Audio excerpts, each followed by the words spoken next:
लक्ष्मण, चित्रकूट का दृश्य कुदरत ने कैसा विचित्र बनाया है।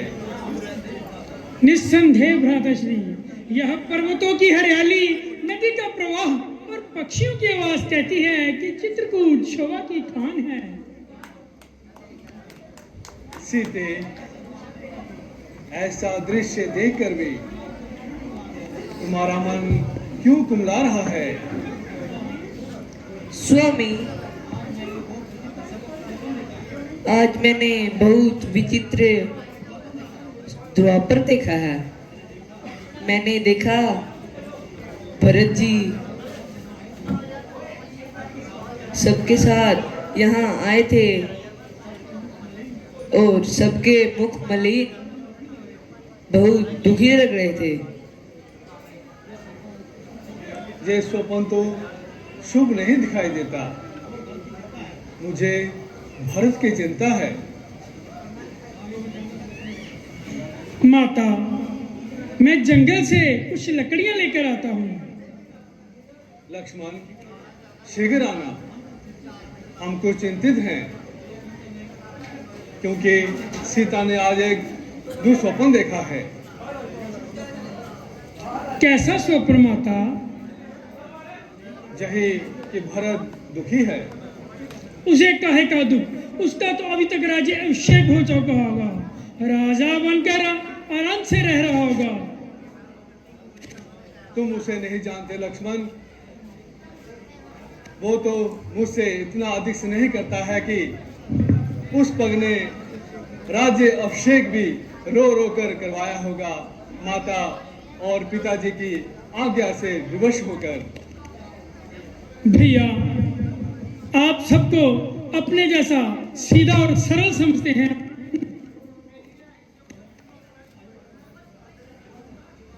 जय लक्ष्मण बचपन से ही भरत से लड़ाई करता रहा है। उन दोनों में आपके स्नेह के लिए सब प्रकार जो है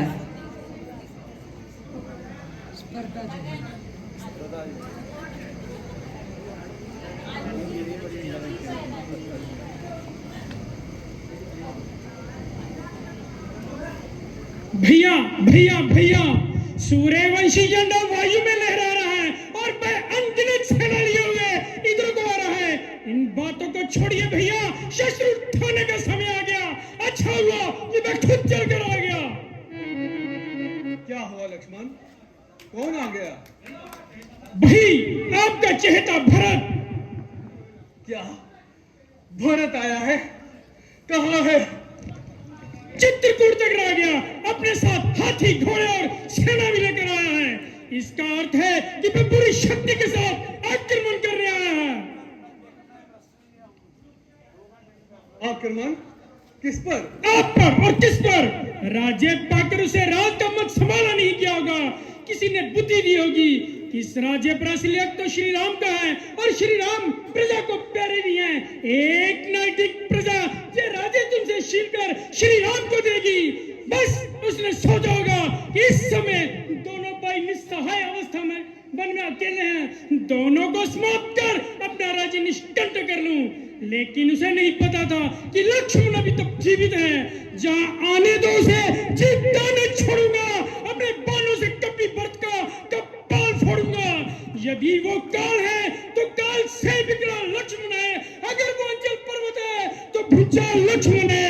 सहायक का बने मेरे तो मैं चल बचा दूंगा।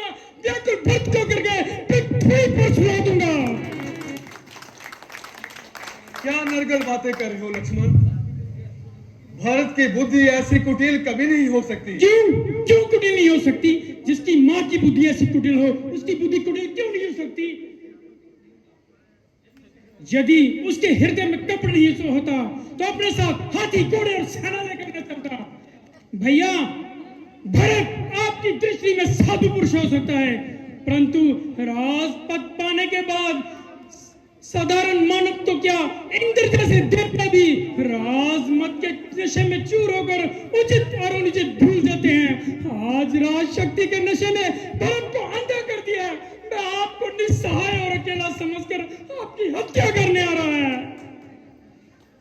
लक्ष्मण नहीं। आपको मेरी सौगंध है भैया, आज मुझे मत रोकिएगा।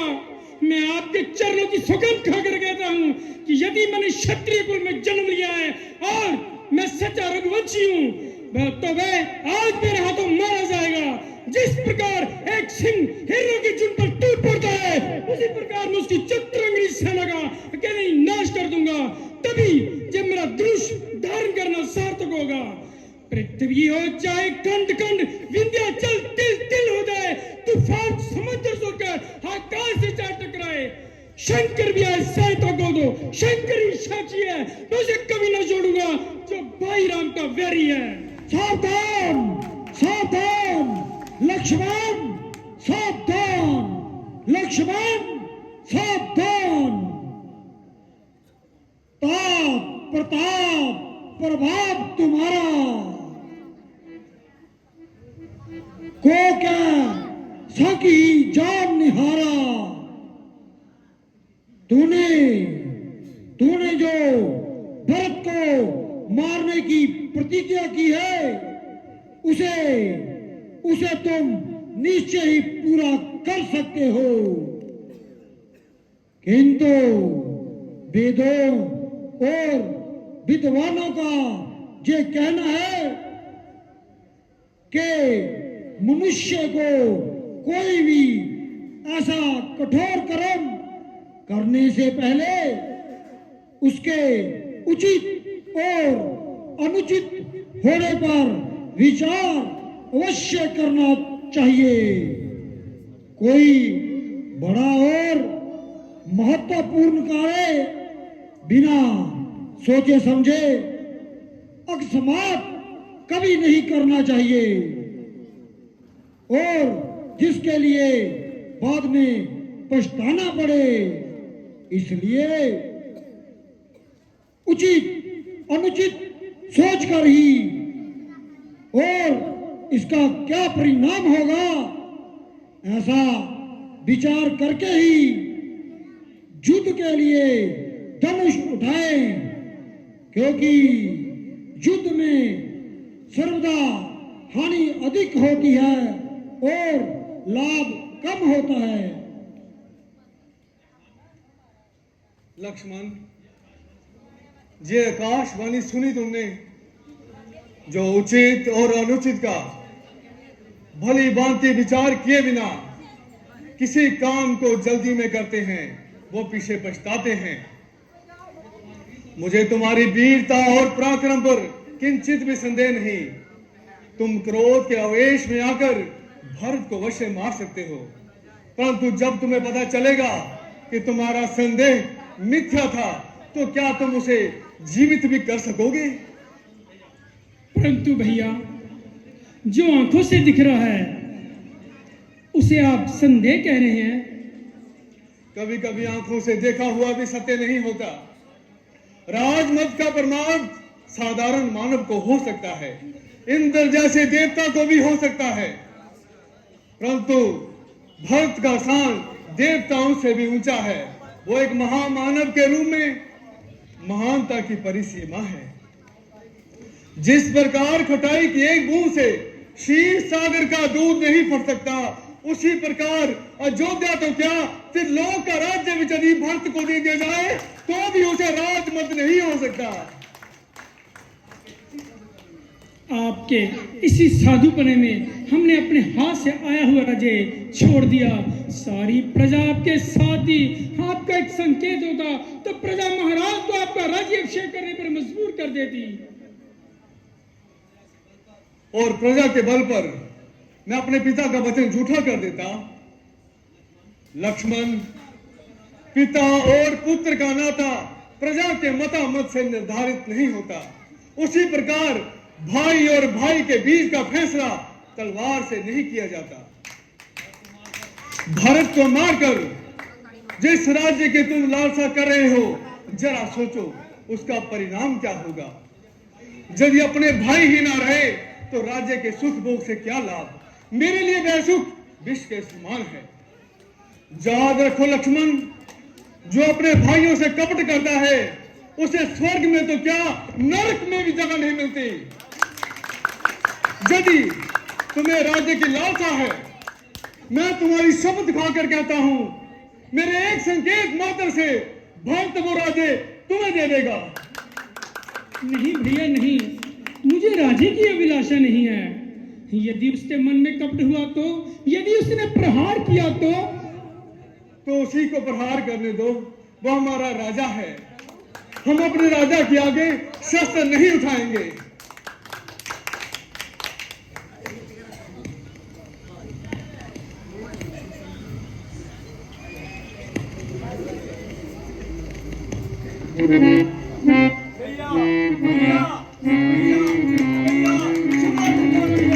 क्षमा करना भैया, मैं आपकी शरण में आया हूं, आपकी शरण में आया हूं।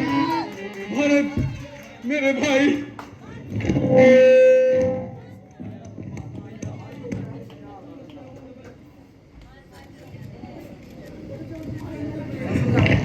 अरे पगले भैया, जिस पापी के कारण आपकी जो दशा हुई है उसे भाई मत कहिए। मैं अब इसका अधिकारी नहीं हूँ। भाभी मुझे क्षमा कर दीजिए। मैं एक निर्लज की भांति आपके सामने आ गया। आप सबकी ये दशा देखने से पहले अच्छा होता कि मुझे मृत्यु आ जाती। नहीं देवर जी, ऐसा ना कहिए। प्रणाम भैया प्रणाम। नहीं लक्ष्मण नहीं, मैं इस योग्य नहीं कि तुम मुझे प्रणाम करो। मेरे मन में पाप नहीं, मैं स्वयं मूर्तिमान पापी हूँ, जिसके कारण भैया भाभी और तुम्हारी जो दशा हुई, ऐसे पापी को प्रणाम मत करो। मुझे माफ कर दो भैया, मुझे माफ कर दो। मेरे मन में आपके लिए दोष आ गया था और मैंने आप पर धनुष उठाया। तो फिर वो बाण चलाया क्यों नहीं पगले? वो बाण चला देता तो मुझ पर बहुत बड़ा उपकार करता। मैं भैया और भाभी के सामने अपना कलंकी मुंह लेके यूं खड़ा ना होता। मेरी कुलगातनी माता के पापों का मुझे नहीं दोष मिलना चाहिए। भरत, माता के लिए ऐसे अपशब्द नहीं कहा करते। तुम तो धर्म के अवतार हो। मेरी ककेई माता के लिए मैं तुमसे ऐसे शब्दों की अपेक्षा नहीं करता। भैया, इस परिस्थिति में मेरी बुद्धि मारी गई है। मेरे सब दोष क्षमा कर देना। मैं अपने पापों का प्रायश्चित करने के लिए आपकी शरण में आया हूँ। भरत, धीरज से काम लो और ये बताओ, माताजी और पिताजी ठीक तो हैं? भरत, तुम कुछ बोलते क्यों नहीं? मेरे मन में अनेक प्रकार के संशय उठ रहे हैं। भैया, आपका संशय ठीक है। पिताजी अब इस दुनिया में नहीं रहे। पिताजी, पिताजी,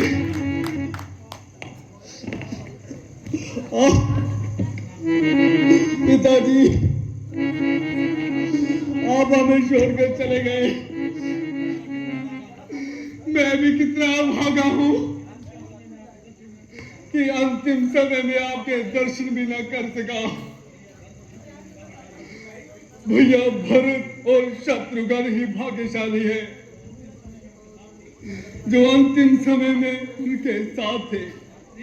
नहीं भैया, अंतिम समय में हम में से कोई भी उनके साथ ना। क्या कहा? चार पुत्रों के होते हुए उनके पास कोई ना था। धिक्कार है।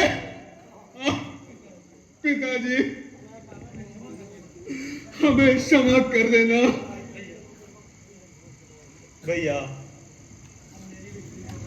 अब मेरी भी एक विनती सुनिए। कहिए भरत जी। प्रभु, अवध में चढ़कर प्रजा का कल्याण कीजिए। भरत जी, अपना तो पिताजी का प्रण पालने में ही कल्याण है और राम को 14 वर्षों का वनवास है। हम माता जी के वचनों के अभागी ना तो खुद बनेंगे और ना ही किसी और को बनने देंगे। ऐसा नहीं हो सकता भ्राता जी। राज उसको ही मिलेगा जो राज का हकदार है। पहलू अगर थाज में तो मुझे फुटकार है। त्याग दूंगा प्राण को जो नाबुद को जाओगे। राम के जो चरण छोड़ू तो मुझे धिक्कार है। परंतु पिताजी ने तो तुम्हें हकदार बनाया है। इसमें पिताजी का कोई दोष नहीं है। माताजी ने उनसे अन्याय करवाया है। इसमें माताजी को क्यों दोष दे रहे हो? अच्छा, यदि आप कहते हो पिताजी ने मुझे अधिकारी बनाया है तो भरत ये राज्य आपके चरणों में भेंट करता है। प्यारे भरत, व्यर्थ में राम को अधर्म का भागी ना बनाओ। पिताजी का हुक्म मानो और अयोध्या में जाकर राजकाज संभालो। राम को कर्तव्य से कोई हटा सकता नहीं। राज त्रिलोकी का भी मुझको लुभा सकता नहीं। रघुवंशी यान को, सूर्यवंशी शान को राम अपने हाथ से हरगिज मिटा सकता नहीं। परंतु क्षत्रिय राजा का धर्म तो प्रजा का कल्याण करना है। भरत, मैं सिपाही होते हुए भी क्षत्रिय धर्म का पुजारी हूं। सत्य ही कर्तव्य अपना, सत्य ही उपदेश है, सत्य ही अंतःकरण, सत्य ही आदेश है। सत्य से पैदा हुए सत्य पर मिट जाएंगे। झूठ मुंह पर आएगा तो होंठ ही सिल जाएंगे। प्यारे भरत, इसलिए अब आप अयोध्या वापस जाओ और राजकाज में अपना मन लगाओ। सदा सत्य पर चलना। याद रखो, मोर ध्वज ने सत्य पर बलिदान बेटे का किया। सत्य पर राजा हरिश्चंद्र ने परिवार को भी तज दिया। सत्य पर राजा शिवी ने प्राण का सौदा किया। सत्य के कारण हमें वनवास में आना पड़ा। सत्य का पालन करें हम, यही सच्चा कर्म है। याद रखो, सबसे ऊपर सबसे ऊंचा धर्म है। अच्छा भ्राता जी, यदि आपकी यही आज्ञा है तो मैं लाचार हूं, मगर इतनी कृपा कीजिए, मुझे अपनी चरण पादुका ही दीजिए।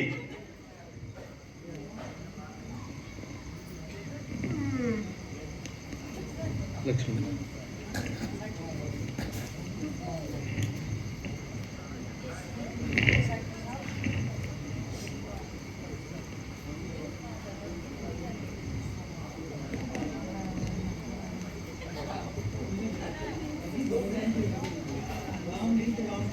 राम नहीं तो राम की चरण पादुका ही मंजूर है। राम की हो आज्ञा तो भरत फिर मजबूर है। ये लो भाई। शीश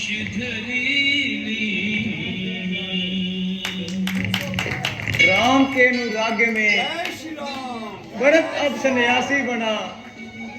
बास नगरी में करूंगा किंतु सन्यासी बना। अच्छा प्रभु, अब आज्ञा दीजिए, किंतु याद रखिए, यदि आप 14 वर्षों से एक दिन भी ज्यादा लगाएंगे तो भरत को जीवित ना पाएंगे। आप इसकी चिंता ना करें। मैं 14 वर्षों से एक भी दिन ऊपर ना लगाऊंगा। वह दिन कितना भाग्यशाली होगा जब मैं फिर अयोध्या वासियों के दर्शन पाऊंगा।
चित्रकूट को अब सारे अयोध्यावासी जान गए हैं, इसलिए वो जहां आकर मोह माया को बढ़ाने वाली बातें किया करेंगे। इसलिए अब यही उचित है कि हम आगे को बढ़ें और अन्य स्थानों की यात्रा करें। सत्य है प्रभु, वैसे भी यह स्थान अयोध्या के निकट है। चलिए प्रभु, चलिए माता।